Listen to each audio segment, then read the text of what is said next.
কি এমন ভুলটা করে ফেলেছি? সেটা তুই তোর মন থেকে জিজ্ঞেস করে দেখ না, কি উদ্দেশ্যে তোদেরকে কলেজে পাঠিয়েছিলাম, আজ আর তোরা কি করছিস?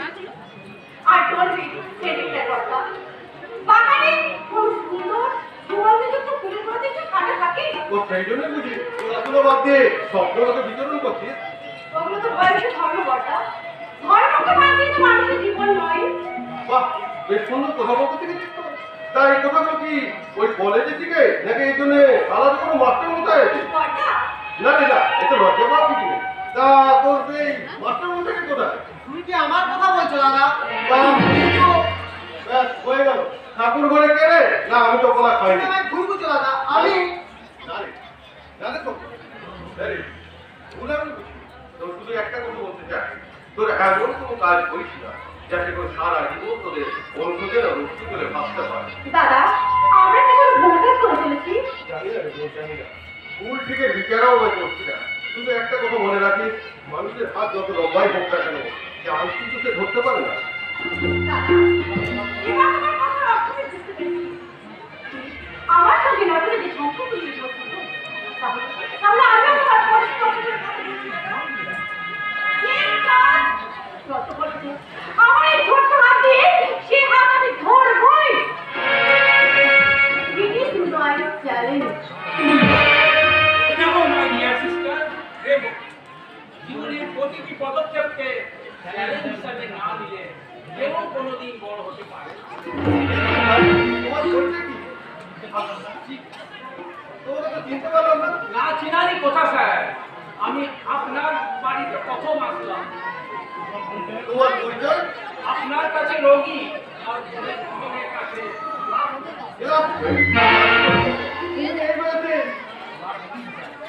পাবেন না স্যার। আমরা এই কলেজেই করি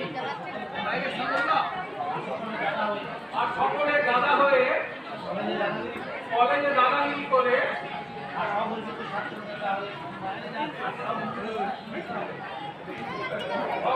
ছাত্র নেতা হয়ে আর সহমতিত ছাত্র নেতা হয়ে তুমি দাদাগিরি করছো, এই তো? না স্যার, সেই ইচ্ছা আমার কোনোদিনই ছিল না আর আজও নেই। তাহলে এই বয়সে তুমি কলেজের ছাত্রদের পড়ে আছে কেন? ওইখানেই তো বড় রহস্য স্যার, বলতে গেলে একটা ইতিহাস হয়ে যাবে। কারো তবু তুমি বলো বটা ওটা একটা নতুন অভিজ্ঞতা বলে। তাহলে শুনুন স্যার, 18 বছর বয়সে প্রথম শ্রেণীর কলেজে ভর্তি হলাম। ঠিক সেই বছরই কলেজে প্রফেসর হয়ে গেল ম্যাডাম সুশীলা ম্যাডামকে দেখে আমি তার প্রেমে পড়ে গেলাম। তাকে বলে লাভ তাই দেখি ম্যাডাম সাথে প্রেম হয় কি করে? কেন হয় না স্যার, একটু খোঁজ নিয়ে দেখুন। সারা দেশে এরকম বহু হচ্ছে, বিবাহ হচ্ছে।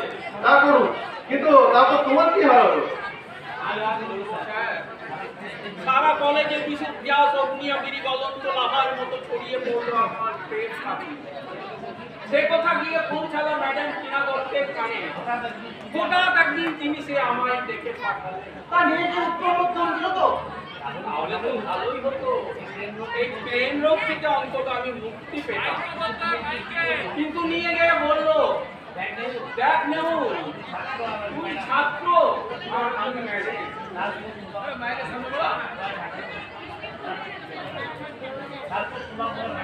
আর তোমার বয়স 18 আর আমার 27। এই অবস্থায় সারা দেশে কলেজে কাল বৈশাখী তাকে থামায় কি করে? ম্যাডাম বললেন, শোনো, তুমি এখন যেমন কলেজে পড়ছো করো, তোমার বয়স আমার চেয়ে বেশি না হোক, যখন আমার সমবয়সী হবে তখন তুমি আমার কাছে আসবে। আমি বিয়ে করার কথা চিন্তা করো। ব্যাস, তাহলে তো সমস্যা সমাধান হয়ে গেল। ভাই হলো রে ভাই, এ তো নয়ের গোড়ায় আটকে গেলাম। একই ক্লাসে ফেল করে যখন 27 বছর বয়সে গিয়ে পৌঁছালাম, তখন ম্যাডামের সঙ্গে দেখা করতেই ম্যাডাম বললেন, তুমি 27 বছর হলে কি হবে? আমার তো এখন 36 বছর বয়স হয়ে গেল। তাহলে দুজনে সমবয়সী হলাম কই?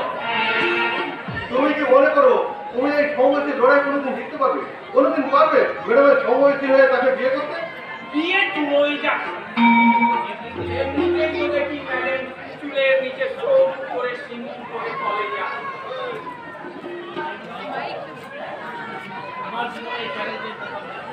আমার এই চ্যালেঞ্জের মোকাবিলা আর সেই জন্যই তো আমি আমার কাছে তা আমি তোমার কি সাহায্য করতে পারি? আপনি একটা সুনামধন্য ডাক্তার, আপনি একটা আমায় ওষুধ দিন যাতে আমি খুব শীঘ্র ম্যাডামের সমবয়সী হতে পারি। সর্বনাশ, এমন কোনো ওষুধ তো আমার জানা নেই। তুমি কি করে জানবে দাদা? তুমি তো জেনারেল ফিজিশিয়ান। নেউলদার রোগ সারাতে পারলে তো ব্রেন রোগ বিশেষজ্ঞ ডাক্তার। তাহলে তুমি এক কাজ করো নেওয়া, তুমি তোমার নাম ঠিকানা ফোন নাম্বারটা দাদার কাছে দিয়ে যাও। দাদা সেরকম করে ডাক্তারের সন্ধান পেলে জানাবেন স্যার, দয়া করে আমার নামটা লিখে রাখুন, শ্রীমান নেউল দত্ত চ্যাটার্জি। দত্ত চ্যাটার্জি? এমন কোনো পদবি আছে বলে তো আমার জানা নেই। জেনে রাখুন স্যার, জেনে রাখুন, ভবিষ্যতে কাজ দেবে। কারণ বর্তমান শিক্ষা ব্যবস্থা ও সমাজ ব্যবস্থা তো এই পথেই চলছে। সেই নবদিগন্তের পথের দিশারি আমরাই দেশ ও জাতির ভবিষ্যৎ। আমাদেরকে উপেক্ষা করলে আপনার ভবিষ্যৎ অন্ধকারে থেকে যাবে স্যার। চলি, নমস্কার। হ্যাঁ দাদা, তুমি কি কথা বলতে সেটা বলো। না দাদা, আমি অন্য একদিন বলবো। যদিও জানি আমার বলার কোনো কাজ হবে না। তুমিও বলা বলতে হবে না দাদা। আমরা কি কোনোদিন তোমার কথার অবাক তো হয়েছি? না রে, না রে দুর্য, অবাক তো হচ্ছে। সেটাই তো আমার সবচেয়ে বড় দুঃখ। এই তো বন্ধু বান্ধব নিয়ে তোদেরকে পথ চলতে হয়। তোদের পক্ষে কি সেই পুরনো ট্রেডিশন ধরে রাখা সম্ভব নেই? সম্ভব না, সম্ভব না। দুর্গা, বুঝলি? যাবো স্যার, আমি অনেক আগে বুঝে নিয়েছি। দাদার ঠিক মাথার আসার কারণ হলো এই অপরাধ। আর আমার জীবনের চ্যালেঞ্জ হলো ওই অপরাধ। তাই তো চ্যালেঞ্জ মুখে দাঁড়িয়ে বলছি, করেঙ্গি না বাহ, দুর্গা! তো বেশ, 100 বছর আগে জন্মালে এদের তাড়াতাড়ি স্বাধীন হয়ে যেত। না দুর্গা, না। উৎসাহ দিচ্ছি। কারণ এদেশের প্রতিটি ক্ষেত্রে তোর মতো দৃঢ় প্রতিজ্ঞ মানুষ থাকলে ভারত সরকার একটা বেশি সময় লাগবে না। এই দুর্গা, যাই হোক, তোর শুভ কাজে বাধা না দিয়ে আমি উৎসাহ এগিয়ে গেলাম। তো গুড বাই, গুড বাই। মহাকালের মানুষ পুত্র রামরাম, তুমি চাপ সুখনা দেবাদির পহর লাগে বিশ্ব রাষ্ট্র ভণ্ডকারী ধ্বংসের প্রতীক। জানে না কে তুমি? যারা সীমাতে হাত তোমার মাথায় থাকতে না কেন, তোমাকে আমার চাই। আমি তোমার জন্য হবো সর্বদা কি সজাগ করতে তোমার। আর প্রয়োজন হলে আমি হবো রানা রঙ্গিনী রানা দুর্গি অসীম রানী।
সরস্বতী কিংবা বর্গ। আমি হচ্ছে এক দুরন্ত পিপাসা।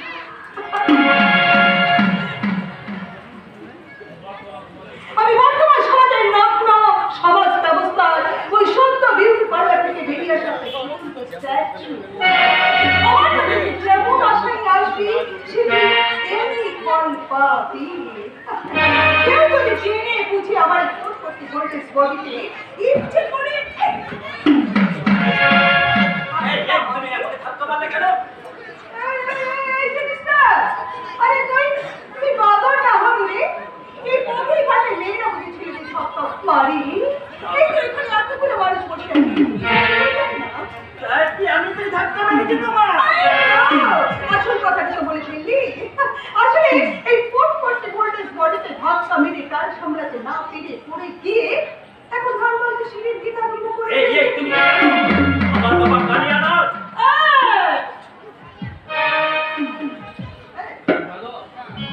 বাদর না হলু নিজের কিছু করার অনুরোধ নেই। নামের আগে ওই কেন বসে নিশ্চয়ই কিছু করে দেখাবো সুন্দরী, আমি নিশ্চয়ই কিছু করে দেখাবো। আমি বাবার যে কোনো অংশে কম যায় না। কাজে কাজে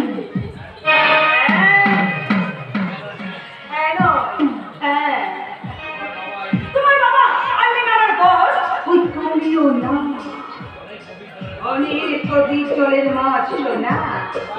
তোমার মনে বড় হাতে মূর্খ ছেলে তার সঙ্গে পাঞ্জা দেবে।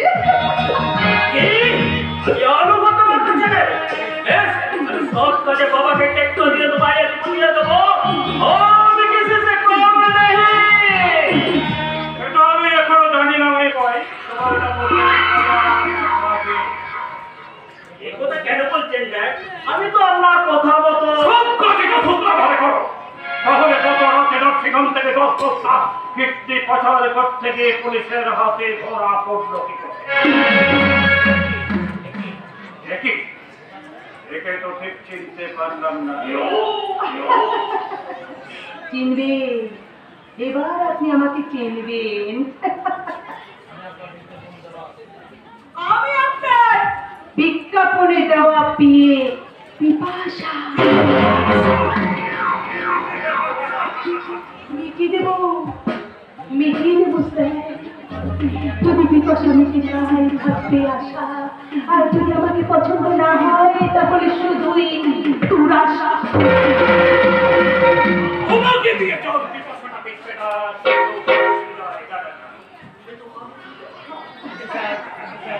কিন্তু স্যার আমি তো আজকে শুধু দেখা করতে এসেছিলাম। মানে আমার শিক্ষাগত যোগ্যতা সেই অভিজ্ঞতা পেপার্স করলো।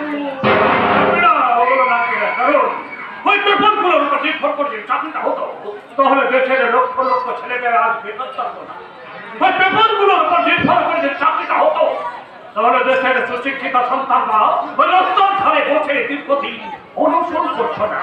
ওই পেপারগুলোর উপর নির্ভর করে যে চাকরিটা হতো তাহলে ওই বোকাদের ছেলেগুলো লক্ষ লক্ষ টাকা ঘুষ দিয়ে ওইরা বড় বড় চেয়ারগুলোতে বসে আধার কার্ড প্যান কার্ডের বানান কাগজ লিখে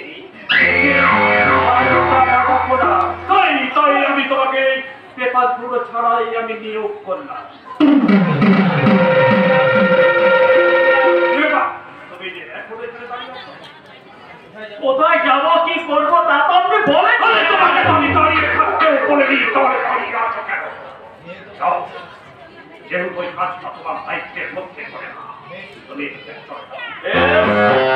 আমি চলে যাচ্ছি ড্যাড, আমি চলে যাচ্ছি। সোরের বাচ্চা মরতে বসেছে তো এখনো মেয়ের নেশা গেল না। এটা শালা নিজে করছে। বেশি বাড়াবাড়ি করলে এমন ঠুকে দেব না। হরি হরি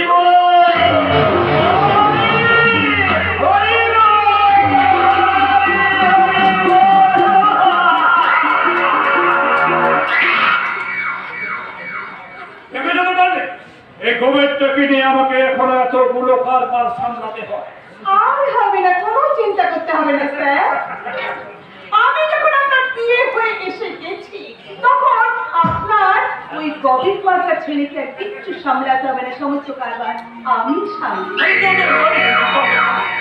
তোমাকে তোমার কথার কথার যৌবন ভগবান দুঃখায় দিয়ে দিয়েছি। তুমি তোমার এই এসেকে নিয়ে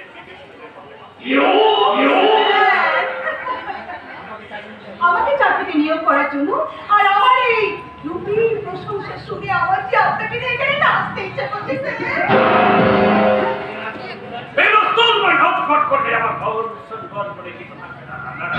তুমি ভাবে কাজ করো, আমার অফিসে এসো, সেখানে নাচ গান খেলা টেকা সব কিছুই হবে। আবার অন্য কর্মচারীরা যদি কিছু বলি, কেউ বলবে না, কেউ কিছু বলবে না, কেউ কিছু বলবে না। কারণ তারা সবাই জানে আমার নাম কালিয়া না। তুমি বিষাক্ত খবরে মানুষ তখন ছাড়ে ভগবান ভয় পায়। তাই তোমাকে কেউ কিচ্ছু বলবে না।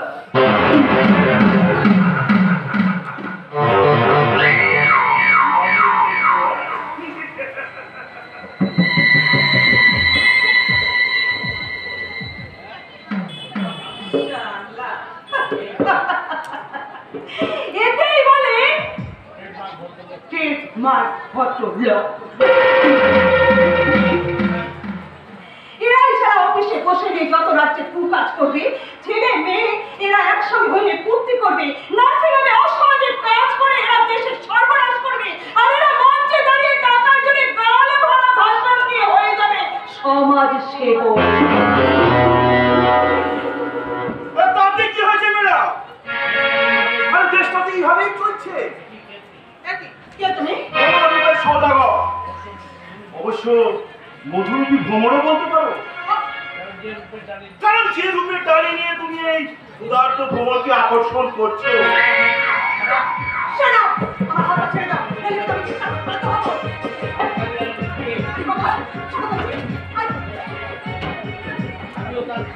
আমি কিন্তু কালিয়ারা দেখতে। আমিও তো তার ছাত্র।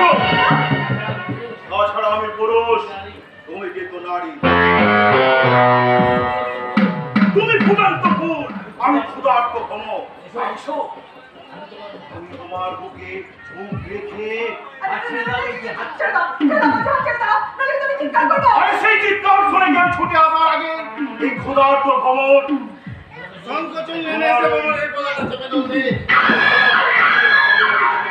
গোলাপটা ছেড়ে দে জনাব। দেখি ছোড়া অবাক হয়ে যাচ্ছি তোর সাহস দেখে। উনি কাকার বিয়ে এ কথা বলার সত্ত্বেও তুই উনার গায়ে হাত দিয়েছিস। কাকা যদি জানতে পারে তাহলে তোর কি অবস্থা হবে তুই জানিস? আর কিছু হবে না। যেন কাক যেমন কাকের মাংস খায় না, তেমনি শয়তান কিন্তু শয়তানকে চটায় না। তাহলে তো আমি নস্কার হয়ে যাবে। বাবলা! আপনাদের মতো শয়তান বংশের পোশাক মস্তান বাবলা। যাওয়ার আগে একটা কথা বলে যেতে চাই ছোটা, পারেন তো আপনাদের ওই পাপ বংশের রক্তটাকে শোধন করার চেষ্টা করুন, নাহলে কিন্তু ওটা চিরকাল পাপে আতুর ঘর হয়ে থাকবে। কথাটা ভালো করে স্মরণ করে রাখবেন।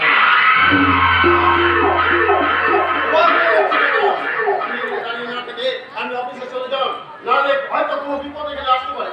আসবে না, এরও আর তো আমি ভয় করি না, কারণ তোমার মতো সুপুরুষ ভাই যার কাছে আছে সেখানে তো কোনো দিদিদের অসম্মান হতে পারে না। আমি চলি ভাই, তোমার এই কথাটা আমি চিরকাল মনে রাখবো, চিরকাল। এদের কুকর্মে তৈরি বইতে গিয়ে আমি মহাপাপের অংশীদার হয়ে গেলাম। বাবা তোমরা ওকালে চলে গেলে, কিন্তু এই ভাই বোনকে কোন কি যাবতীয় তুমি রেখে গেলে, এদিকে আমার মুক্তির পথ কি? নেই, কোনো পথ নেই দাদা। মনসা তুই বাবা মা মারা যাওয়ার পর থেকে আমরা চলে আসলাম। সে যেমন না যাচ্ছে আমরা ঠিক তেমনি যাচ্ছি। মনসা আমার কথা বাদ দিন। এদিকে নার্সিং হোমটা চলছে, এটার মালিক হচ্ছে টাকা। আর ম্যানেজারের জায়গা দাও, নাম বসানো আছে তোর। তাই তাই এই নার্সিংহোমের ভিতরে 2 নাম্বারে অসামাজিক কাজ করে লাখ লাখ টাকা ইনকাম করছে টাকা। আর বদনাম ঝড় ঝাপটা পুলিশের ঝামেলা সব তোর বরাদ্দ। তবু আর কিছু করার নেই রে গো। ওদের নানা কুকর্মে আমার নাম বারংবার জড়িয়ে রেখেছে। যে ওদের নামে কিছু চাল করলে ওরা যে কোনো কেসে ফাঁসিয়ে আমাকে জেলে ফাঁড়ি চালাবে। দেখা যাক নিয়মে আমাদের লড়াইটা টিকিট লিখেছি। যাক আমি কলেজে যাচ্ছি। আচ্ছা ওই জন্য আমাকে কি গোপনীয় কথা বলে বলি? হ্যাঁ কথা বলছিল কলেজে যাবার নাম করে তুমি জানো কোনো বিপদ হচ্ছে। বিপদ হবে? আচ্ছা তোর কথাটা একটু পরিষ্কার করে বলতো না। আরে দেবরাজ নামে কোনো এক ছেলের সঙ্গে কলেজে গিয়ে সহপাঠীদের সঙ্গে কথা বলে মেলামেশা করে কেউ যে বিপদকারী হয় এটা যখন জানা ছিল না দাদা। না না মানে প্রেম আর যদি করেই থাকি তাতে অপরাধটা কোথায়? প্রেম হচ্ছে ঈশ্বরের দান আর সেটাকে কাউকে করে দিয়ে আসে না। আর কারণ পারমিশন নিয়েও প্রেম করা যায় না। তাই তোকে আমার মনের গভীরে থাকা একটা কথা বলে যাচ্ছি। আমি কোনোদিন তোর অন্যায় কাজ করিনি আর ভবিষ্যতে করবো না। তুই মানে আমার কথাটা বাদ দিয়ে তুই যে টাকার চক্রে ঢুকেছিস তা থেকে একটু সত্য। আর সেটাই হবে আমাদের 2 ভাই বোনের এক তত্ত্ব বেঁচে থাকার অবলম্বন।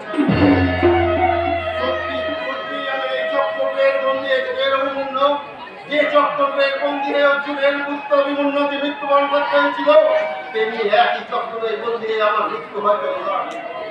এই ঈশ্বর আমি মরি ক্ষতি নেই, কিন্তু ওই মরার আগে বাবা মায়ের অন্তিম ইচ্ছাটা পূরণ করতে আমি যেন আমার এই বাবা মনটাকে কেন সুখী থেকে যেতে পারি, তাকে সুখী থেকে যেতে পারি।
কিন্তু আমি পারিনি। এবার এসছে সুবর্ণ সুযোগ। এই সুযোগ আমি কিছুতেই হাতছাড়া করবো না। এই বিষাক্ত ছুরির এক কাগজে ওর আমি ভবদিন অসংখ্য করে দেবো।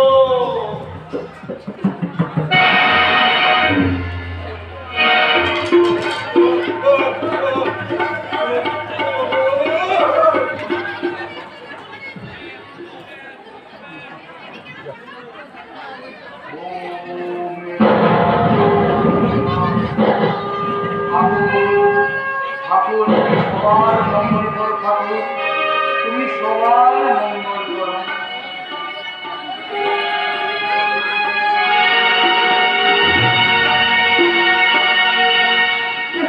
কাকা তুমি ওভাবে মাটিতে পড়ে আছো কেন? তোমার কি হয়েছে কাকা? ও কাকা তুমি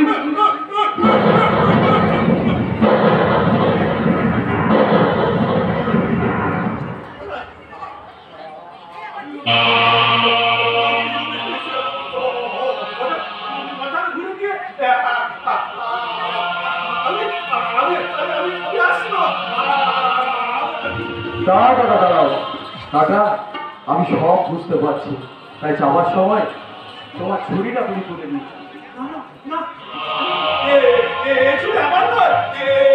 এগুলো শয়তানি চুরি, তাই এই দুধটা তুমি ওই ঠাকুরের পায়ে রেখে দাও বাবা। আমি আসছি বাবা, আমি আসছি। তুমি ভালো থাকো বাবা, তুমি ভালো ভালো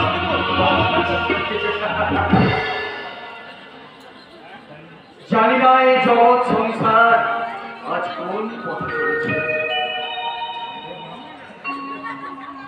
এই মহাকাল,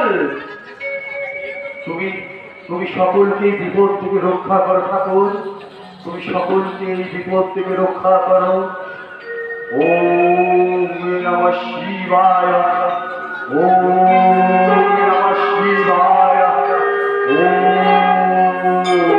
নমঃ শিবায়।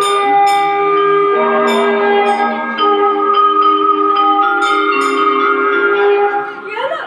কি হলো নেকড়াস? তোর কি এখন কিছু একে? আমি কাকে দেখছি? কে? কে তুমি?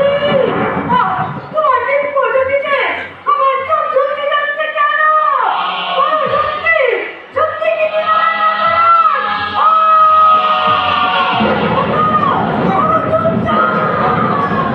ও মা, তোমার কি হয়েছে মা? মা, তুমি কথা বলতে হবে কেন মা? ও মা, তোমার কি হয়েছে মা? বাবা, বাবা,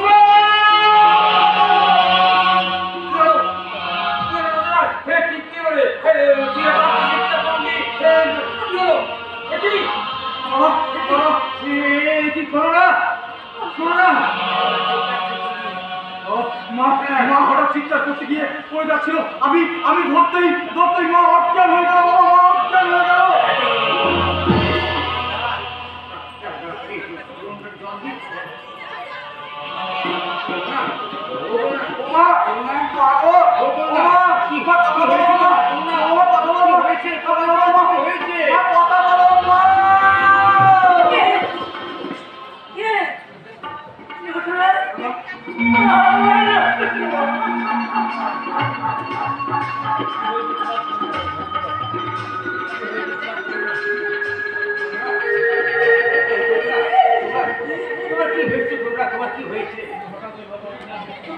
হঠাৎ ওইভাবে অজ্ঞান হয়ে গেছিলে কেন? না না না, আমি অসুস্থ নই, তবে আমি যে কেন অজ্ঞান হয়ে গেছিলাম সেটা তুমি জানতে চেয়ে রাখো। আমি তোমাকে বলতে পারবো না গো। আমার কেমন, আমি ঠাকুরকে বলবো।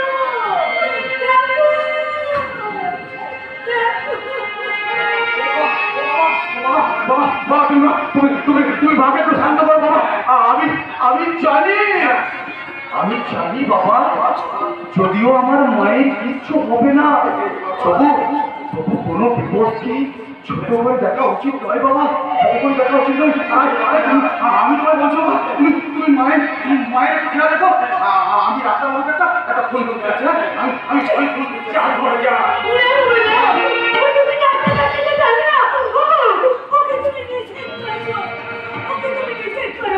আমার কিচ্ছু হয়নি। কিছুই যদি হয়নি করুণা, তবে তুমি বলে দিয়েছিলে কেন? কেন তোমার মধ্যে এই ভয়ঙ্কর করুণা? কেন তোমার করুণা কিসের ভয়? সন্তান হারানোর ভয়। আমার চির অবস্থার ফলে যে প্রজাতি যুক্ত চাঁদকে সমর্থন করছে তাকে আমি চিরকাল আমার কোলে ধরে রাখতে পারবো। তুমি অকারণে ভয় পাচ্ছ করুণা। ঠাকুর তো বলে গেল ওকে নিয়ে আমাদের কোনো চিন্তার কারণ নেই, কারণ এই স্বার্থপর জগতে ও নিজের পালক পোষকার লক্ষ্য। এই কথাটা তুমি যত তাড়াতাড়ি মেনে নিতে পারছো, আমি তো পারছি না গো। কারণ আমি যে মা, আর একটা মায়ের হাসি কান্না জ্বালা যন্ত্রণা আর একটা মা ছাড়া স্বয়ং ভগবানও বুঝতে পারে না।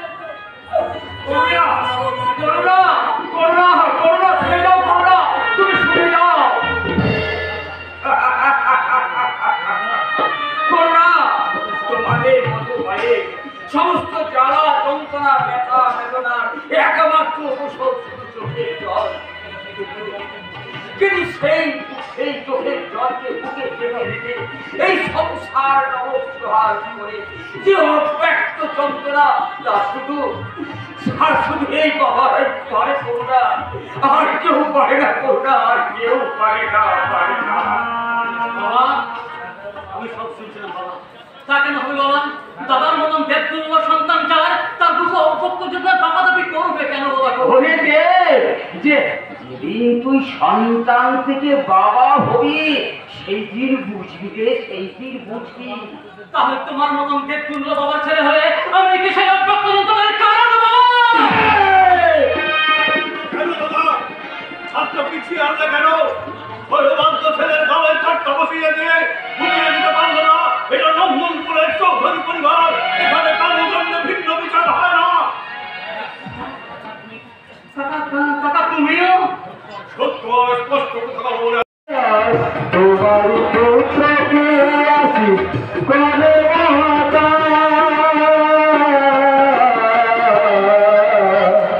যশোদার কোলে ধরে কান্ত গোলা, যশোদার কোলে ধরে কান্ত গোলা, যশোদার কোলে ধরে কান্ত গোলা।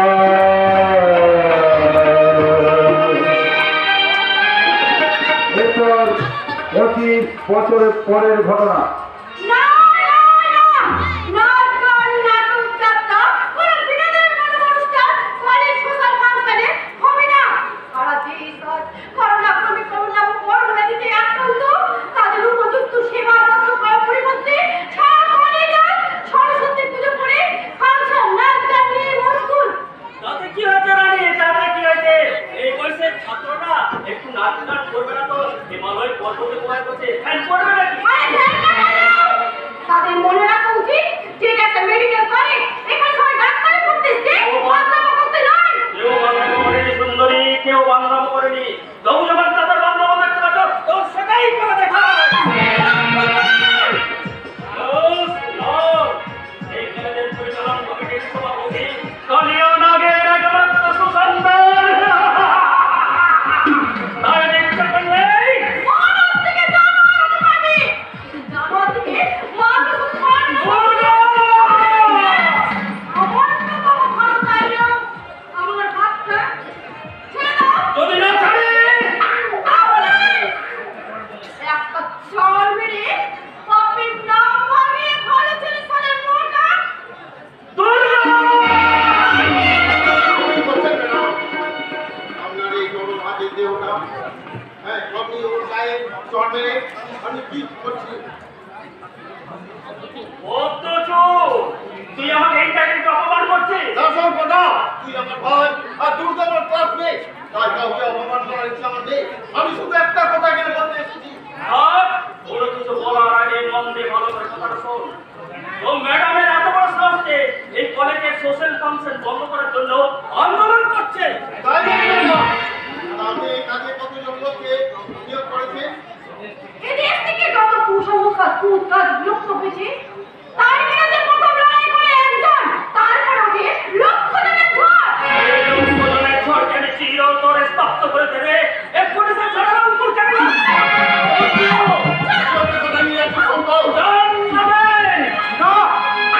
মানুষ তার নিজের কর্মদোষে একা জাহান্নামে যায়, আরেকজনকে সঙ্গে নিয়ে নয়। তাই জাহান্নামে যেতে হলে ওর হাতটা ছেড়ে দিয়ে তুমি একাই যাও।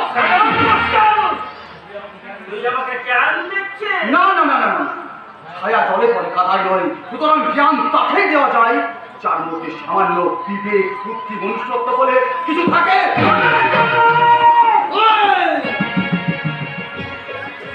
পুরুষ একটা অমরা নারীর কাছে তো অনেক বিরক্ত দেখালে, এবার পারলে আমার হাতটা ছাড়িয়ে দেখাও। আমি তোমার কাছে ক্ষমা চেয়ে নিচ্ছি ডক্টর, ওর হাতটা ছেড়ে দাও। অথচ ও জানে না তুমি কে আর তোমার ক্ষমতা কতখানি। ও জানলে তো মনমন্ত্রী হয়ে সূর্যের কাছে নিজে ভালো রাখতে অঙ্গার করতো না। বেশ, আমার কথা মতো আমি ছেড়ে দিলাম, কিন্তু ভবিষ্যতে যদি এইরকম অসভ্যতামি ও করে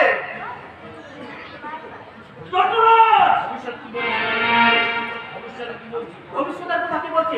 দেখো তুমি আমার উচিত শিক্ষা দিয়ে দেবো। উচিত শিক্ষা জানিস তো তারা পদ্ধতি তুই জানিস না তুই তার সঙ্গে পয়সা নিতে যাচ্ছিস কে আমি জানো কি ওর পরিচয়? পরিচয়টা শুনলে তুই শুধু না হয় তোর বাবা কালীয় না তো মনে তোমার সহজ করোনা হাসিটা বন্ধ কর শুনবো ও তোর বাবা চন্দনপুরে সুনামগঞ্জ ধর্মদাস চৌধুরী একমাত্র ছেলে ঘটনা আমি চির করে পৃথিবী থেকে মুছে দেবো। শান্ত হও বৎস। অবাক চিনের মতন ক্ষমতা প্রদর্শন করতে গিয়ে আগুনে ছাপ দেওয়া তোমার বুদ্ধি বাড়ার কাজ না। দেবরাজ তুই হঠাৎ এখানে? আরে দাদা না এলে যে আটশোটা ডানার করবে ওয়াটবাকের মতো হতে চাইতো তখন দূরে দাঁড়িয়ে গিয়ে এই 800 টাকা মৃত্যু দেখাবে শিক্ষিত মানুষের কাজ হতো দাদা। না না শিক্ষিত মানুষের কাজ হতো না। কে তুমি ভাই? না না না আমি তোমার ভাইটাই নই, আমি হচ্ছে গিয়ে ওই সুন্দর সমান বরবাদ চন্দ্রনাথ চৌধুরী ক্ষুদ্রতে ক্ষুদ্রতম ভাই দেবরাজ চৌধুরী।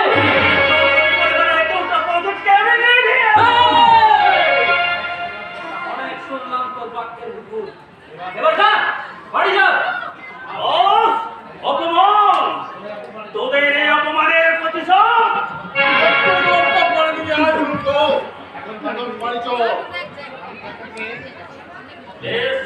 আমি চলে যাচ্ছি, কিন্তু তোদের এই অপমানের কথা আমি কোনোদিনও ভুলবো না। সুযোগ মেলে বুঝিয়ে দেবো আমি কলিয়া নামের ছেলে সম্পূর্ণ না যার বিষাক্ত ছাগলে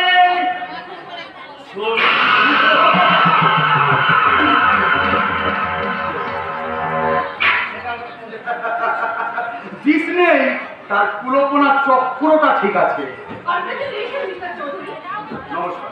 আর নমস্কার দিলে দাদা উনি একটু হাতটা মেলানো দাদা, হাতটা মেলা একটু। দেবরাজ তোর কিন্তু বরাবরই একটা ক্ষমা থাকা উচিত। আরে বাবা বরাবরই কি, আরে তুই যদি হাতটা মেলাস তাহলে ভবিষ্যতে দেখতে চাকরি ওই হাতটা আমার মাথায় আশীর্বাদ করে বলতো আয়ুষ্মান করে দেবো। আমি তোকে কিন্তু আগে বলছি তোর একটা বরাবরই ক্ষমা থাকা উচিত। তোমার গল্প করো না, আমি কিন্তু এখন এই সীমার লক্ষণ রেখে বেরিয়ে যাচ্ছি। তাহলে একটা কথা জিজ্ঞাসা করতে পারি? বলো। তুমি আমার সঙ্গে হাত হ্যান্ডশেক না করে নমস্কার করে গেল, নাকি আমি অচেত করে আমার স্পর্শ করতে তোমার ঘৃণা হলো? না ওইরকম কথা বল না, ওইরকম কথা বল না। আসলে আমি পরনারী স্পর্শ করা একদম পছন্দ করি না। কিন্তু একটা কি হবে? বিয়ের পর না না না আমি জীবনে বিয়ে কোনোদিন করবো না। কেন নারীর প্রতি তোমার এত তীব্র ঘৃণা? না। তুমি কি কোনো নারী? না দেবাদিকে মহাকালীর এক ইষ্ট ভক্ত আমি, তাই আমার জীবনের কত পরার্থে জীবন উৎসর্গ করা, তাই নারী সঙ্গ করে যা কখনোই সম্ভব নয় না আমি। আমি তোমার ভালোবাসায় ধন্য হয়ে জীবন কাটাতে চাই। হ্যাঁ তোমার এই সাধনা দেবী এখনো সময় আছে, যদি পারো তুমি তোমার চলার পথটাকে পরিবর্তন করো, নইলে ব্যর্থতার নোনা জলে হাবুডুবু খাবে তোমার সাথ স্বপ্ন আশা ভালোবাসা। চলি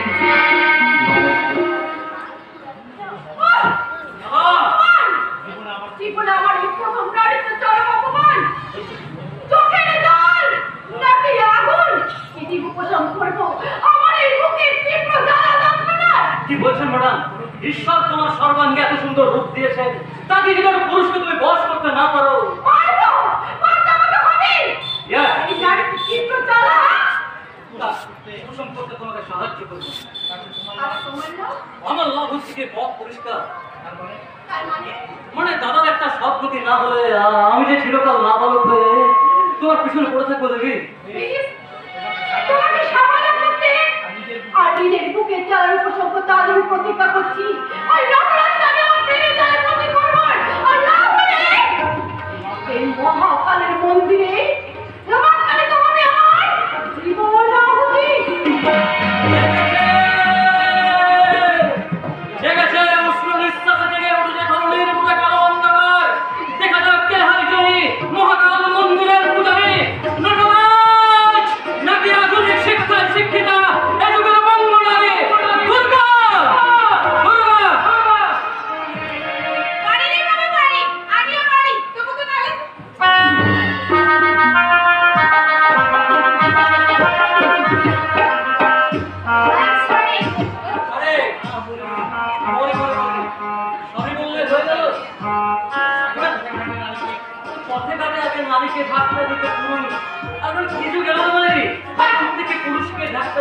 সারি। বাজে কথা না, বললাম তো সারি। আরে সরি বলা হলো, তোমার ওই এক ধাক্কায় আমার কত কিছু হয়ে যেতে পারতো তুমি জানো? কি কথা হতে পারতো? মানে তোমার ওই ধাক্কা লেগে আমার এই কোমরটাও ভেঙে যেতে পারতো, আমার চোখগুলো নষ্ট হয়ে যেতে পারতো। এই বেশ, ওখানে বসলে। ওখানে কিছু হয়নি তো? না হয়নি, কিন্তু হতেও তো পারতো। আর তখন তুমি কি আমায় অন্ধ মানুষটার মতন কি পথ ধরে ধরে বেড়াতে? না আমার বউ হয়ে এসে আমার সেবা যত্ন করাতে। আরে তখন তুমি নিশ্চয়ই বলতে, কি? আমার হাত ধরে তুমি নিয়ে চলো সখী, আমি তো কত চিনি না। আমার হাত ধরে তুমি নিয়ে চলো সখী, আমি তো কত চিনি না। গান তো নয়, যেন মধু, আর সেই মধু বলা মনটাকে একটা শক্ত ছিল। এটা কি হলো? মধুর স্বাদ আছে। এই দাও বেটা থেকে তোমার অনেক মূল্য দিতে হবে। তোমার জন্য এই অহংকার জীবনটা বেঁচে যাচ্ছে। তুমি একটা দাদা, ছোট বাজি। ওটাতে কোনো সম্ভাষণ দেবী জানতে পারিস? প্রথম দেখাতে কোনো মেয়ের সমাজে ভালো মতো কিছু লাগে যা জীবন দিতে চায়। যাকে বলে লাভ অ্যান্ড ফার্স্ট লাইফ। এরকম সস্তা প্রেমের প্রেমিককে দাদা, ছোট বাজি ছাড়া আর কিছু বলা যায় না মিস্টার। বেশ বেশ, যে প্রেমকে তুমি আজ সস্তা বলে উপেক্ষা করলে, একই তার দিন একদিন তাকে অতি মূল্যবান প্রমাণ দিয়ে বুঝিয়ে দেবো যে আমি তোমারই পরশে জীবন আমার গোপন, তুমি যে আমার চির আশা, তুমি যে আমার চির আশা। তোমারই পরশে জীবন আমার গোপন, তুমি যে আমার চির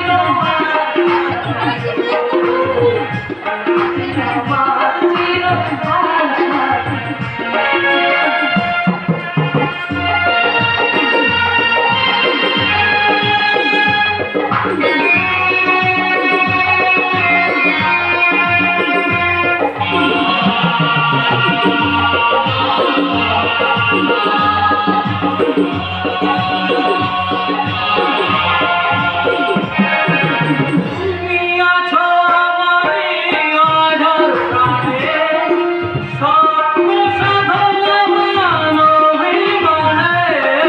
তুমি আছো আমারই বুকের প্রাণে, স্বপ্ন সাধন মানবিমানে। তোমারই পরশে জীবন আমার গোপন, আমার চির আশা, আমার চির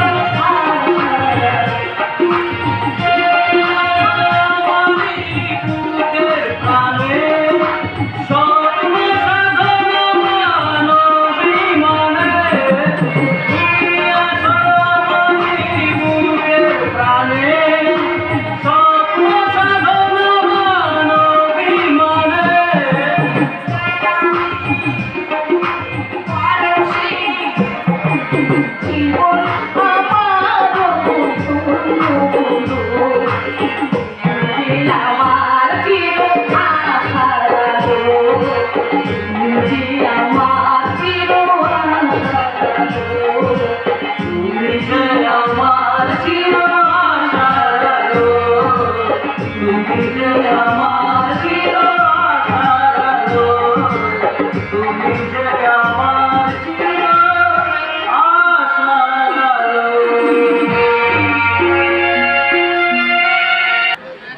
ফিরে যাবো বলে আসিনি বন্ধু, আজকে তোমাকে কথা দিয়ে যেতে হবে যে তুমি ওই জমিটা আমাকে হ্যান্ড ওভার করবে। আজ থেকে 25 বছর আগে দেওয়া প্রতিশ্রুতি চেষ্টা করতাম যদি না ওই জমিটা আমি আমার বন্ধু ওই নন্দলাল চক্রবর্তীকে আমি দানপত্র করে না দিতাম। আরে সে দানপত্রের কি মূল্য আছে ভাই, কারণ তোর সংসারে বাকি জ্বালাতে যখন কেউ দেখে নেই। চুপ করো কালিও, তুমি চুপ করো। সেই 25-25 হাজার সম্পর্ক যন্ত্রণা আমাকে তুলে খায়। যখন তবে এত বাইরে হবে তারা স্বামী স্ত্রী খুন হয়ে যাবে, কিন্তু এখন সেই খুনে এরা আজও পর্যন্ত করতে পারলো না। কোনোদিন পারবে না, কারণ সে করে হয়তো এতদিন সমাজের বুকে নিপাত ভর্তন হয়ে ফেলতাম। কিন্তু একটা করে শুনে রাখো কালিও, আর এর বাক্য ছাড়ে না। তাই 25 কেন 50 বছর পরও সেই খুনি উপযুক্ত শাস্তি সে পাবে। সেটা তো আমিও চাই। সে সঙ্গে চাই পতিত জমিটা একটা ভালো কারখানা স্থাপন করে তোর বিদ্রোহী আত্মাটাকে একটু ভালো করে শান্তি দিতে। আর সম্ভব নয় কালিও, কারণ করোনা চাই না যে নন্দলাল চক্রবর্তীকে দেওয়া ওই হাসপাতালের জমিটা কোনো ব্যবসায়িক কাজে ব্যবহার করা হোক। তাই নাকি আমি জেনে খুশি হলাম যে নন্দনপুরের বিশিষ্ট ভবি সমাজসেবী ইদানিং ত্রৈন হয়ে জীবনযাপন করছে। আমার সংসারের ছোট কাছে স্বামী স্ত্রী একে অপরকে পরিপূরক করে। স্ত্রী আর এক পরিচয় সহজ ভাবে নিলি না চাটা করে। আরে মিষ্টি মুটিটা আর তেমনি মিষ্টি তোমার ওই কথাগুলো শুধু প্রশংসা নাকি মিষ্টি ছবি? তা কেন হবে বৌদি, তা কেন হবে? তবে তোমার কথা শুনে আর যা খেয়ে আমি যতটা খুশি হয়েছি, তোমাদের কাজে কিন্তু আমি ততটা খুশি হয়নি। কারণ বর্তমানে বেকার সমস্যার যুগে এই জমিটা পতিত হয়ে পড়ে থাকলে লাভের লাভ কিছু হবে না। ওই পতিত জমিটাতে যদি একটা কারখানা স্থাপন করা যায়, সেখানে বহু বেকার ছেলে মেয়েদের চাকরি হবে। তাই কিন্তু ওই জমিটা আমার চাই বলি, এই ঈশ্বরের কথা কিন্তু অন্যথা হবে না। ঠাকুর প্রয়োজন হলে আমি তোমাদের জোড়হাত করে প্রণাম করব। আমার প্রয়োজন হলে এই হাত দুটো দিয়ে তোমাদের দুটো পাকে দুপাশ করে দিতে কণ্ঠ বলতে করবো না।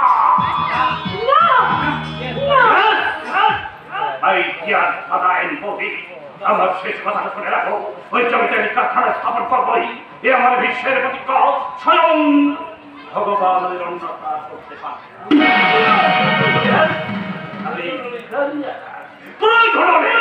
ওই জমিতে রক্তগঙ্গা বইয়ে দিয়ে আমি কিন্তু কারখানা স্থাপন করবই। এ আমার বিশ্বের প্রতিজ্ঞা। আমি বিষাক্ত ছাগলের ভগবান পায় পায়, সেই বিষাক্ত ছাগল তোমার ঘরে এসে পাবে নন্দলাল চৌধুরী। কেউ রক্ষা করতে পারবে না। তোমাকে আমি এখন করে দিচ্ছি, যদি দু চারজনের মধ্যে ওই জমিটা নিয়ে হ্যান্ড ওভার করো, নইলে কিন্তু তোমার অবস্থা হবে ওই নন্দলালের মতো। তোমাকে করতে পারবে।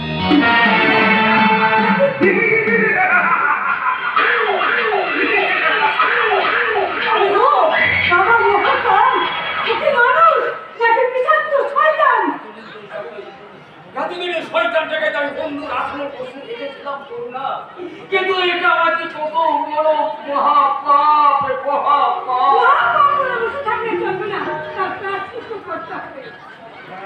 কারণ আমার মনে হয় ওই শয়তান 25 বছর আগে ওই জমির জুড়ে ডাক্তার ঠাকুরকে আর তার স্ত্রী সর্বাদেবীকে খুন করেছে। এই দোকান এখন আমার কাছে জলের মতো পরিষ্কার, কিন্তু মুখের কথাতে কাজ হবে না করোনা। এই জন্য প্রমাণ চাই, প্রমাণ। না বাবা না, এই জগতে কোনো কিছুর প্রমাণ হয় না বাবা, কোনো কিছুর প্রমাণ হয় না। ঠিক যেমন আমি এখন তোমাদের বলতে পারবো না যে বর্তমানে আমার মনের অবস্থা কি।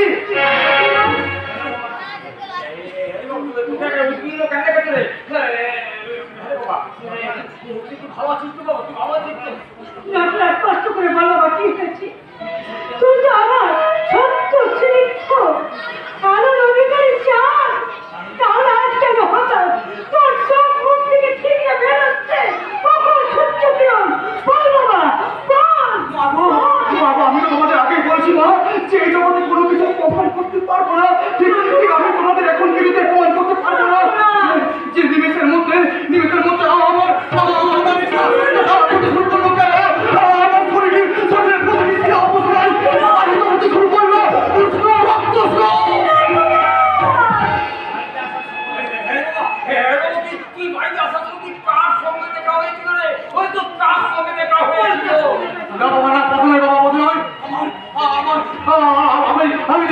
এই বাড়ির মধ্যে দিয়ে বেরোতে দেখি তোমার বন্ধু কালী আমার কাছে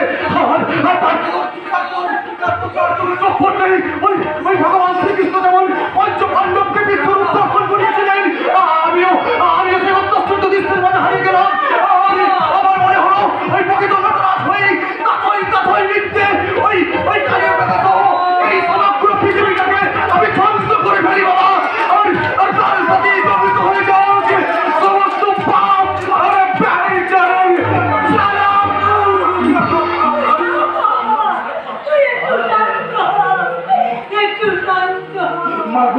মাগো এতদিন তো আমি শান্তই ছিলাম মা, তাহলে তুমি বলতে পারো মা, তুমি বলতে পারো কোন এই নিমেষের মধ্যে কোন শক্তি আমার উপর ভাবতে আমার করে তুলল চিত্ত করতাম দুর্বিনত।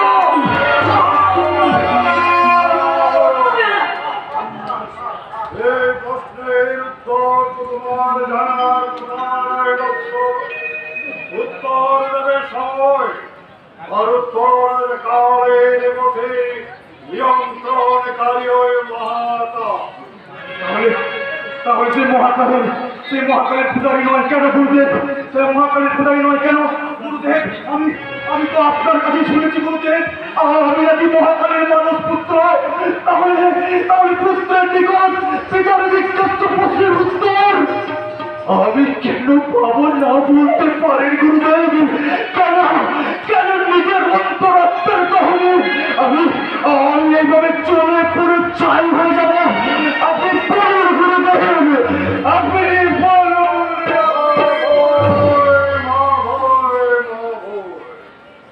সকল প্রহেলিকার অবসানে অবৈ এখনো আসে যথাসময়ে তুমি তোমার সব প্রশ্নের উত্তর পাবে। এখন তুমি প্রাপ্ত হও।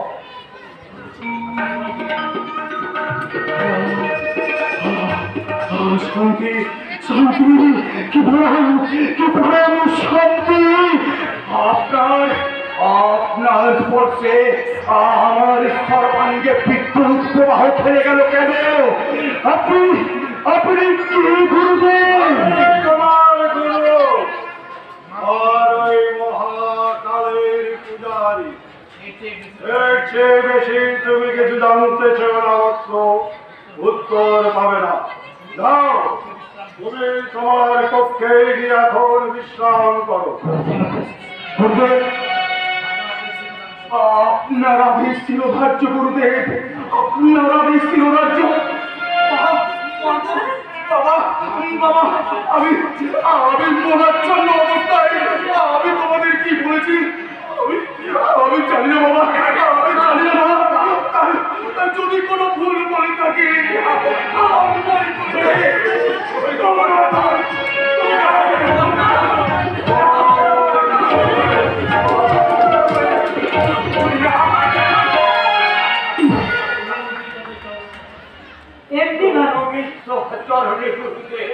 আয়ুষ্মান ভব, মহাকাল তোমাদের মঙ্গল করুন। ওম নমঃ শিবায়। এতদিন পর নটরাজের মধ্যে এমন ভাবান্তর কেন গো ঠাকুর? ও আমার সহজ সরল সন্তান, তারা হঠাৎ এইভাবে বদলে গেল কেন? তবে কি কোনো দৈব শক্তি ওর উপর ভর করে? মনের মধ্যে কটা থেকে অবলোক চিন্তা দূরীভূত করো না। ও মহাকালের মানুষ পুত্র, এমন কেউ শক্তি নেই যে ওর ক্ষতি সাধন করে।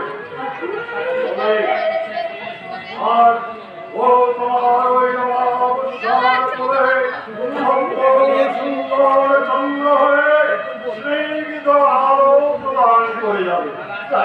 তাহলে কেমন ভাবান্তর কেন ঠাকুর, কেন? হয়তো ওর মনের মনে কোথায় এমন করে চিন্তার উদ্ভব হয়েছে, যাতে ওর নারাজ সত্তা জেগে উঠেছে। তবে ভয়ের কিছু নেই, আমি ওকে এখন শান্ত করে দিয়ে গেলাম। ওম নমঃ শিবায়।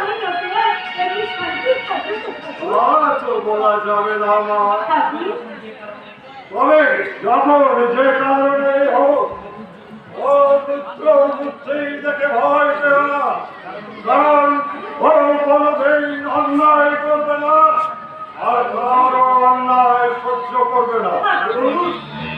তবে যাই হোক, আজ আমি আসি, আর কোথাও সময় আমি আসবো। ওম নমঃ শিবায়, ওম নমঃ শিবায়।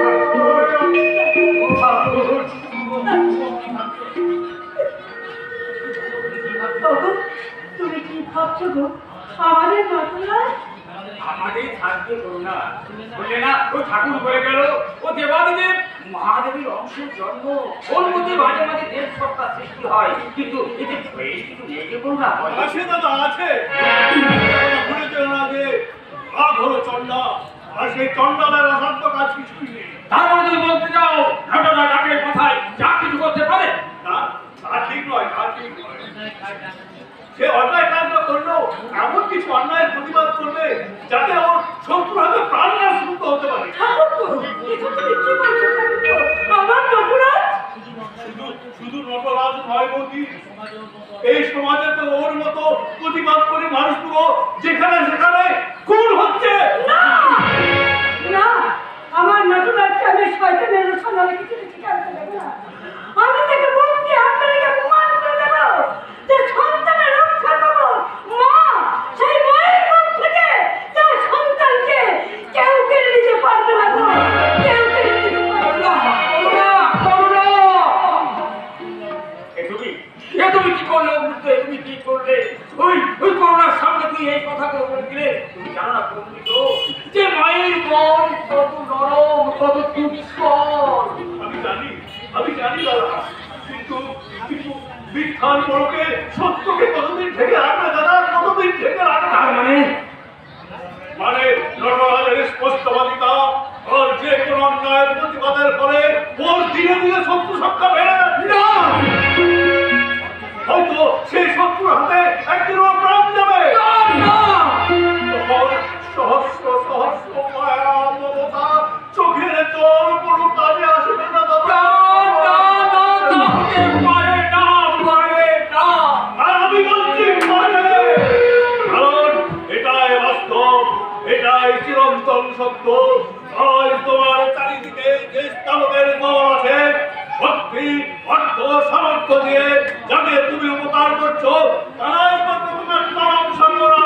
আর যদি হয় তাদের ওদের সমস্ত ষড়যন্ত্র ভেঙে চুরমার করে দিয়ে আমি ওই মহাবক্তকে জানো হরল ভয়ঙ্কর একটা বিভীষিকা, বিভীষিকা, বিভীষিকা।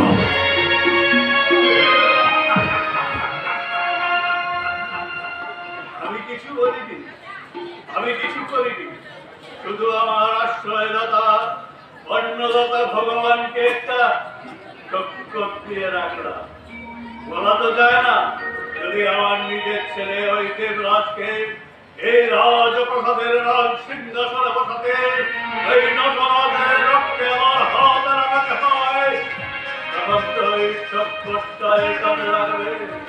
তখন তো দু হাতে চোখের জল বলতে পারবো, দু হাতে চোখের জল বলতে পারবো দাদা, দাদা আমি একটু সাবধান করেছিলাম দাদা, আমি একটু সাবধান করেছিলাম।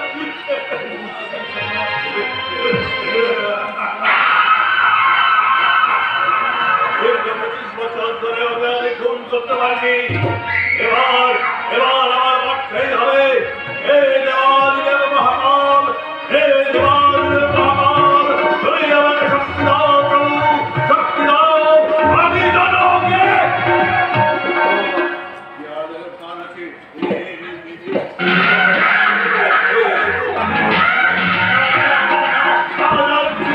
শুধু কাজ কাজ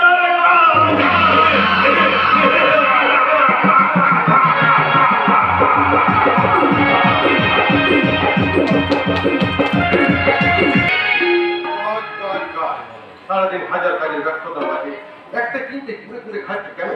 কেন মনে হচ্ছে মৃত্যু সজ্জায় মাকে দিয়ে কোথাও আমি রাখতে পারলাম না? মৃত্যুর আগে মা বলেছিলেন, বাবা শঙ্কর, তোর বাবা তো আগেই চলে গেছেন, আমিও চলে যাচ্ছি, তুই সূর্য আর সীতাকে সন্তান ছেড়ে মানুষ করি। কিন্তু মায়ের সেই কথা কোনো মর্যাদা তুমি রাখতে পারবে সেটা